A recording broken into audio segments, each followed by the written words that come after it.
જામનગરમાં પીએમ મોદી આવી ચૂક્યા છે અને પીએમ મોદીના 2 દિવસનો આ ગુજરાત પ્રવાસ છે। દરમિયાન તેઓ જામનગરમાં રાત્રિ રોકાણ પણ કરવાના છે। એ પહેલાં તેઓ લાલ બંગલા સર્કલે પહોંચ્યા હતા અને અહીં મોટી સંખ્યામાં ઉપસ્થિત લોકોનું તેમણે અભિવાદન ઝીલ્યું હતું।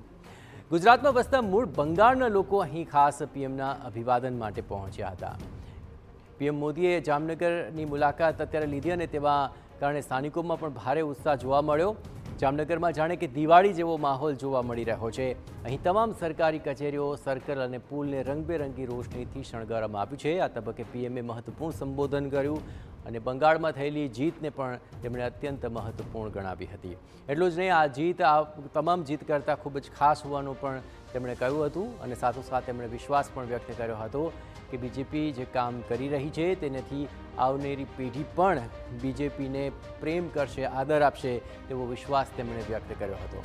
જોકે જે સમયે તેઓ માર્ગોમાંથી પસાર થઈ રહ્યા હતા ત્યારે માર્ગોની બંને તરફ પણ લોકો પીએમનું સ્વાગત કરવા માટે ઊભા હતા અને મોટી સંખ્યામાં આવેલા તમામ લોકોએ પીએમનું અભિવાદન કર્યું હતું અને પીએમએ પણ હાથ હલાવી સૌનું અભિવાદન ઝીલ્યું હતું।